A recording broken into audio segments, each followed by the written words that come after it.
السلام علیکم دوستو، کیسے ہیں آپ سب؟ اچھا دوستوں، کہ قرآن پاک میں اللہ کہتا ہے کہ زمین پر جتنے بھی جاندار ہیں ان سب کا رزق میرے ذمے ہے۔ تو انسان تو اشرف المخلوقات ہے، تو جتنی بھی رزق کی تقسیم ہے یہ اللہ کی منشا کے مطابق ہمیں ملتی ہے۔ ہمارے محلے میں بہت اچھے اچھے گھر ہوتے ہیں، کسی کی فیکٹریاں ہوتی ہیں، کسی کی بہت بڑی گاڑیاں ہوتی ہیں۔ تو امتحان یہ ہے کہ ہمیں ان کے نصیبوں پر جلنا نہیں چاہیے، ٹھیک ہے نا؟ اگر تمہارا یہ ایمان ہے، قرآن کہتا ہے کہ کو رزق جو ہے میرا ذمہ ہے، میں کسی کو زیادہ روزی دوں، کسی کو کم دوں، یہ میری مرضی ہے۔ تو جب ہم کسی کے زیادہ رزق پر رشک کرتے ہیں،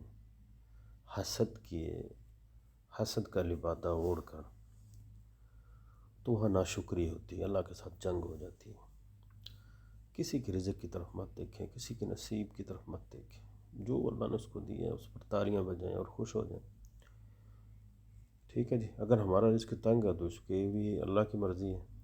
تو یہاں پہ اگر ہم شکوہ کریں گے، مطلب ایکسائٹڈ ہو کر یا فیڈ اپ ہو کر ہم کوئی بڑا کام کر جائیں گے، کوئی چوری چکاری کر لیں گے، بھی ہم بھی اس کے برابر چلتے ہیں، تو ہمارا نقصان ہوگا۔ یہ بھی اللہ کے ساتھ جنگ ہے۔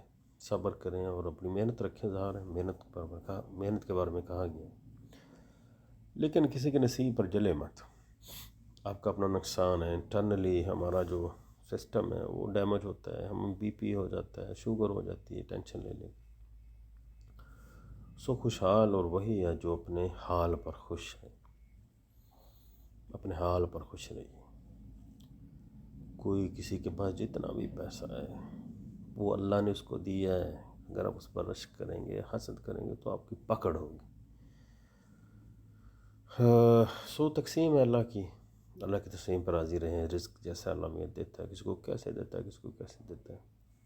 بہرحال اس میں محنت کا عمل دخل بہت ہے، محنت آپ رکھیں، باقی اللہ پہ چھوڑیں، اور بڑے بڑے محل دیکھ کر، لوگوں کی بڑی بڑی گاڑیاں دیکھ کر خوش ہوا کریں، کوئی بات نہیں، اللہ آپ کو بھی دے گا۔ ظاہر نیت ہی سب کچھ ہے، اگر آپ کی نیت اچھی ہے تو اللہ تعالیٰ آپ کو بھی دے دے گا۔ سو شارٹ سی زندگی، تھوڑی سی زندگی ہے، کیوں جلنا جلانا کسی کو دیکھ کر، کسی کی روزی کو دیکھ کر؟ وہ بھی روٹی کھا کے سوتا ہے، آپ بھی روٹی کھا کر سوتے ہیں۔ وہ چلو اپنی گاڑی پہ چل جاتے ہیں، ہم بس پہ چلے جاتے ہیں، ٹھیک ہے، فرق تو اتنا ہی ہے نا۔ تو سونے چاندی کی چمچیوں میں تو وہ کھا نہیں سکتے، برتنوں میں۔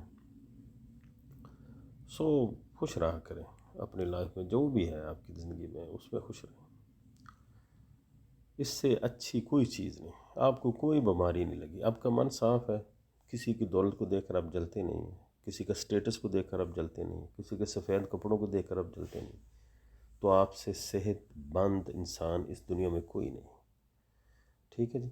اگر آپ نے آپ کو تندرست رکھنا ہے تو اپنے من کو صاف کر لیں، ٹھیک ہے جی؟ اور آپ کو زندگی میں کوئی بیماری نہیں لگے گی۔ بیماریاں اسی طرح لگتی ہیں، جل جلا کر، لوگوں کے پیسے دیکھ دیکھ کر، لوگوں کا سٹیٹس دیکھ دیکھ کر، رہن سہن دیکھ دیکھ کر۔ تو یہ تو میرے نزدیک یہ تو سیدھی سیدھی اللہ کے ساتھ جنگ ہی ہے قسم کی، کہ مینوں تھوڑا دیتا تو انہوں کیوں دیتا بہتا، تو جنگ ہی ہے نا یہ۔ تو تقسیم جب اللہ کی ہے تو پھر ہم کیوں جلیں، ٹھیک ہے؟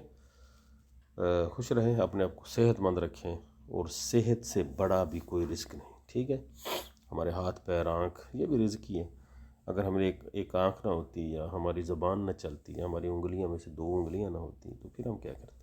یہ بھی رزق ہے اگر ہم سوچیں تو، ٹھیک ہے جی؟ ماں باپ کے ساتھ اچھا سلوک کریں، یہ بھی رزق ہے۔ آپ کو اطاعت کی رزق دے دیا اللہ نے، آپ کو اچھا انسان بنایا، آپ لوگوں کے ساتھ حسن سلوک کرتے ہیں، میں تو سمجھتا ہوں یہ بھی رزق ہے کہ اللہ نے آپ کے خمیر میں ایک اچھی عادت ڈالی کہ آپ لوگوں کا خیال رکھتے ہیں۔ اگر ہم سوچیں تو اللہ کا شکر ادا نہیں کر سکتے، نہ سوچیں تو چھوٹی چھوٹی باتوں پر اللہ سے گلہ کر سکتے ہیں۔ سو من کو صاف رکھو، تندرست رہو دوستو، بہت مہربانی۔